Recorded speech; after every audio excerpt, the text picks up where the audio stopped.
Hi there, medieval to Renaissance art history students, and welcome to Monday. New week, new module. So I've published module 3, and I want to comment a little bit on what's ahead for you and link it to what you've done. So you've been, and you're still doing, you've been in module 2. You've been learning about the tools of art history, which include your direct observation with your senses. They include your technical vocabulary, but they also include thinking historically. So now as we move into the next modules, each one of them represents a historical period. That's why I want you to always be kind of like moving through the modules when you find items. And I don't put the link to discussions on the homepage because I want you to go to the module to find the discussion so that you're reinforcing the habit of thinking about this class as a walk through time and thinking about each module as a distinct moment in time. In this case, a moment when the mighty ancient Roman Empire is falling and Christian art is rising as Christianity will soon become the dominant religion of the European world. So when you look through the pages and you start reading at our objectives, you're going to go right away to historical context. In this chapter, we have a great deal of emphasis on historical context, more so than on the kind of direct sensory engagement with the art, partly because less art survives from that time, but also because the historical context that you're learning here is the foundation of the whole narrative that comes later. So your assignments are designed to help you really engage with the history and the art together. One of the things you should notice as you look through this is that you have a discussion due on February 12th called Prepping the Timeline Assignment. It's preparation for a culminating assignment here, timeline of early Jewish and Christian art. This assignment, you see it at the end of the module because it's something that you turn in at the end of the time period where we spend on this module, February 17th, but you need to be working on it in your mind and together from the beginning because it's actually a collaborative assignment. And it's designed to get you to actually organize this history in your minds effectively. This history is going to be a lot coming at you because there will be religious ideas as well as historical events that involve a very faraway world of the ancient Mediterranean.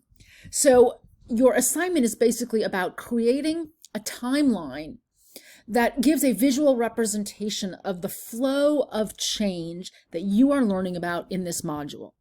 So one of the first things you should do is read this assignment carefully.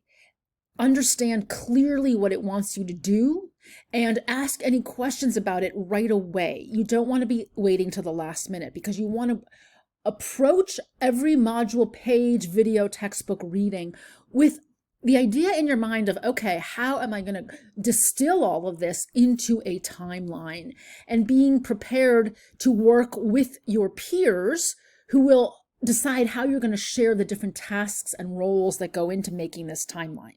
So that's why very early on you get a chance to engage with your peers as you first start to dig into the information.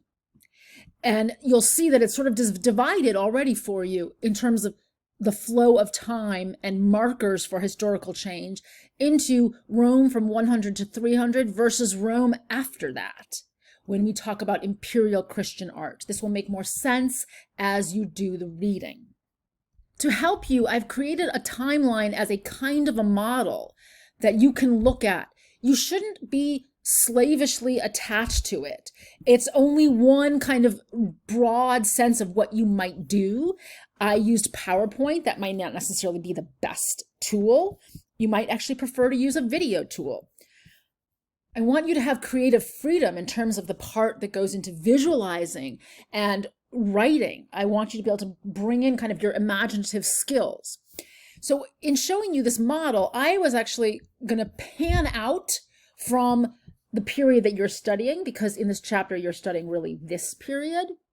And I wanted to kind of give you the backstory, because sometimes when you're reading the textbook, you will hear the textbook authors alluding to the backstory, since this chapter starts where history has already been flowing, and you might feel like, what's going on? So this is meant to be both a kind of example of how a timeline can be constructed, but also a little bit of a hint of the bigger world of the Mediterranean in ancient times, the times of the Romans. So I went all the way back to 3000 BCE, the founding of the longest, one of the longest stable human civilizations alongside China's, ancient Egypt, as well as Babylon, which will appear in the textbook. Persia, the Persian Empire, was one of the mighty empires around the 500 BCE era. Greece and Rome, very closely connected. So what I did here was to lay out a few milestones. You'll see me use the word post-holing or milestones in the assignment. Pivot points, turning points of history. The founding of Rome, Rome turning from a republic into an empire ruled by an emperor, and then some documentation of Christian preachers, and then the beginning of the political decline of Rome. Having laid that out, I then kind of used a page to break that out, focusing. So this is something that I'm talking about in terms of the timeline, panning out and zooming in. It's a great skill to have when you're analyzing, when you're writing papers. Panning out to a bigger context, zooming in. So here I zoom in a little bit on a work of art from ancient Egypt, the glamorous Queen Tea, because their art was very much about glorifying the rulers as divine beings.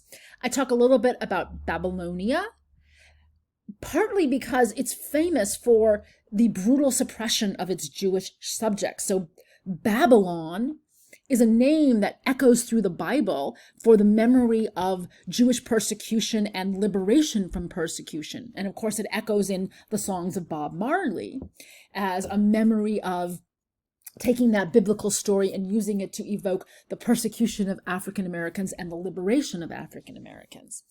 So Persia then is the empire that conquered Babylon. Persia is also the empire that's famous for the first edict on freedom of religion. You will see another emperor declaring freedom of religion in Rome. This is the Cyrus Cylinder, which is that very famous decree that Cyrus, the conquering ruler of Persia, said that everyone in Babylon could practice their own religion. And then I zoom in on Greco-Roman culture. So look at this a little bit because it's doing two things. It's giving you a sense of what you can do with a timeline, but it's also giving you a sense of, oh, here's the history that you step into, what came before it. So I want to stress, I don't want you to just try to imitate this particular timeline. I don't think PowerPoint is the best necessarily way to do it. It's fine. I want you to think about how you're using text and pictures effectively. So this is just to kind of stimulate your imagination because you in collaboration will go in an even better direction.